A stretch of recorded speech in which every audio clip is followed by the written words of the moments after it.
Health Facilities Enhancement Program kasi laman po talaga ng mga balita kahapon nung nanonood ako ng news tsaka ngayon sa mga periodiko. Sabi mo nga, binanggit mo, no, 600 out of the HFEP, 200 lang po ang gumagana. Ang kadahilanan po ni Secretary Herbosa, sabi niya, marami po sa kanila ay kulang sa mga tao. No? Nagkukulang ang mga health workers. Minsan may napanood ako sa news kahapon, isang nurse lang ang nagmamando po dun sa health center. Tapos yung pag-build, no, yung health center na yon napakalayo. Kumbaga parang bundok na, tataas ka pa ng hagdanan, matarik. So karamihan pa nga daw namamatay na bago sila umabot doon sa health center na yon.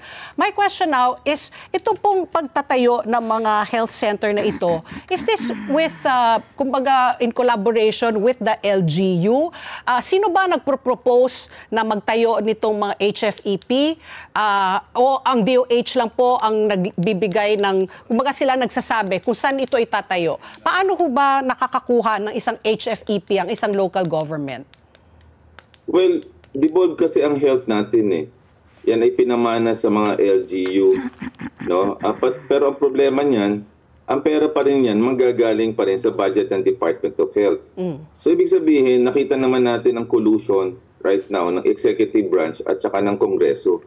Yung 400 billion, hindi naman ma-approvean yan eh. Kumbaga, yung local government unit, onlookers lang yan. Nakita natin sa flood control, paparkingan ka, tapos dun ilalagay yung budget. So ito, ang aking hinala dito, yung 400 billion, di naman makukuha ng Department of Health kung hindi a-approvean niya ng APRO at saka ng Speaker of the House. So kunyari, nalagyan ka ng centers, pero hindi binigyan ng feasibility study kasi 3 component eh. Ninako mo nga yung PhilHealth, di wala ka ng PhilHealth. Ang baba ng sweldo ninyo. O di magiging white elephant yan. There was a time pumunta ako sa Palawan, isa lang ang doktor, pero meron kang MRI scan. Eh sino magbabasa nun? So ang problema, for every LGU, bago mo i-release sana yung pera in tranches, 3 taon bago ka makagawa ng center, meron ba ikaw staffing for doctors and nurses? So dapat, isa sa bill na pinropose sila, increase na ng sweldo to 100,000 a month para walang aalis sa doktor. So meron ka dong staffing. Then, ang PhilHealth, sinori ng Pangulo, ngayon, 2 weeks na yun eh. Hindi natin nalaman kung binigay ang check ng Treasury para talaga malaman natin kung saan pupunta yung pera ngayon. Naisoli na ba? Dapat, iniintindi ni Secretary Herbosa na pagkasabi na sa Pangulo, may pera. And then yung infrastructure, anong gagawin mo para ma-salvage mo yung iba? So dapat, nakikipag-coordinate siya kay Vince Dizon para ayusin kung anong pwedeng ayusin. Pero kung meron nga hospital at wala kang doktor at defunded ang PhilHealth mo, talagang white elephant yan. So dapat, ang isa sa pinaka-importanting bill, itaas mo yung sweldo ng mga nurses. 20 mil lang ang sweldo sa private hospitals. Sa government, 40.